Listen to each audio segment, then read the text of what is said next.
We're on the bridge crossing the Alabama River in Selma, Alabama. This is the famous Edmund Pettus Bridge. 1965, voting rights march. John Lewis, Jose Williams, and others were beaten down trying to get voting rights. But 58 years later, it's important to continue to struggle for voting rights.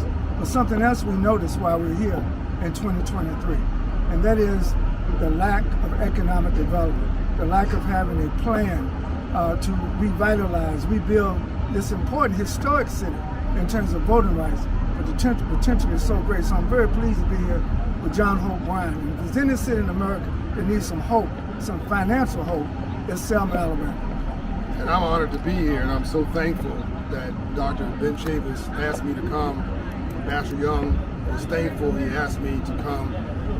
My ancestors and my children and my family and those to come will benefit, I think, I hope, from him asking me to come, because there's work to do. It's not just history, because his story can become his story. It is also what we have to do now. So this march led to civil rights legislation. And then after this, we all know it led to additional civil rights legislation. And Dr. King gave that speech for jobs and freedom. That's right. His economic speech. We're here to cash a check, mark insufficient funds. He was pivoting toward money.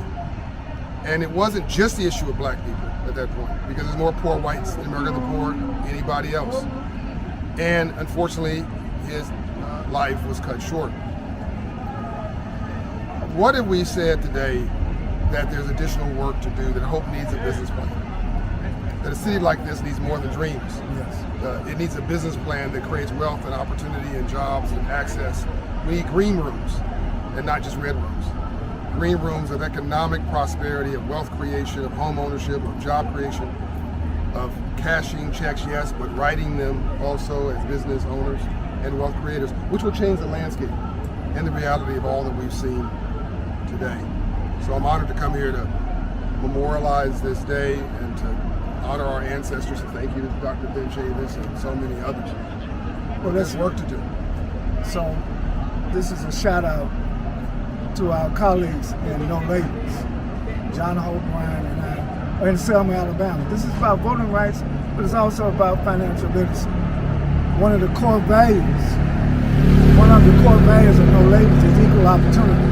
And one of the things I've been trying to say, equal opportunity for financial access, equal opportunity for financial development, equal opportunity for financial literacy. And we're going to be working on this because, to me, there's an intersection between political empowerment and economic empowerment. And most Americans want to improve their quality of life, certainly by civic participation and also economic participation.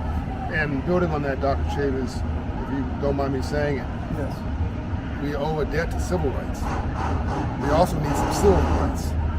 And what hit me from being here today, it just blew me away, is that the least expensive economic development you can give to any city, municipality, county, state, or government, or country is financial literacy for all. The least expensive economic development tool is helping people help themselves, by helping them to understand markets and money and how to empower themselves. If we have financial literacy throughout this city in the last 60 years, my God, that would be a big difference. Oh my gosh, how it would be different.